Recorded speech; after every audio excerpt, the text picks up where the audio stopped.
গোপনে চলছে প্রশিক্ষণ নিচ্ছে যুদ্ধের প্রস্তুতি। রোহিঙ্গারা মাতৃভূমিতে ফিরে যেতে যুদ্ধের প্রস্তুতি নিচ্ছে বাংলাদেশের ক্যাম্পে আশ্রয় নেওয়া মিয়ানমারের রোহিঙ্গা জনগোষ্ঠী।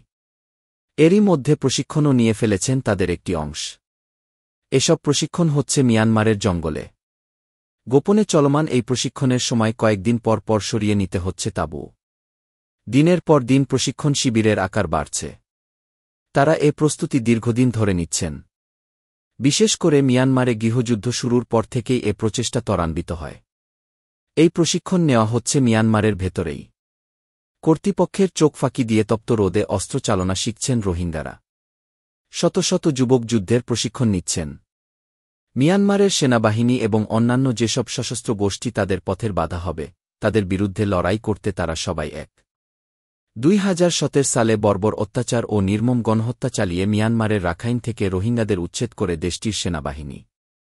ওই সময় জীবন বাঁচাতে প্রায় 10 লাখ রোহিঙ্গা বাংলাদেশে আশ্রয় নেয়। তারা এখন কক্সবাজারের ক্যাম্পে মানবেতর জীবনযাপন করছেন।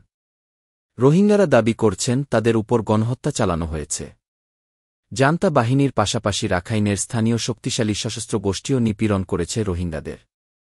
বেশ কয়েকজন রোহিঙ্গা সংবাদ মাধ্যম ইন্ডিপেন্ডেন্টকে জানান, প্রথমে ফিটনেস ট্রেনিং দেওয়া হয় গোপন প্রশিক্ষণ ক্যাম্পে। এরপর তাদের কয়েকটি দলে ভাগ করা হয়। এদের মধ্যে কেউ কেউ অস্ত্র চালনা শেখেন। এছাড়া মার্শাল আর্টও শেখানো হয় ক্যাম্পে। অবশ্য এসব অস্ত্র কোথা থেকে আসে সে ব্যাপারে প্রতিবেদনে স্পষ্ট করে উল্লেখ করা হয়নি। আরেকটি দল সোশ্যাল মিডিয়া, কাউন্টার সার্ভেইলেন্স ও শত্রুদের অবস্থান শনাক্ত করার কৌশল শেখে। রোহিঙ্গার ভাষ্য, আমাদের মূল লক্ষ্য শান্তি।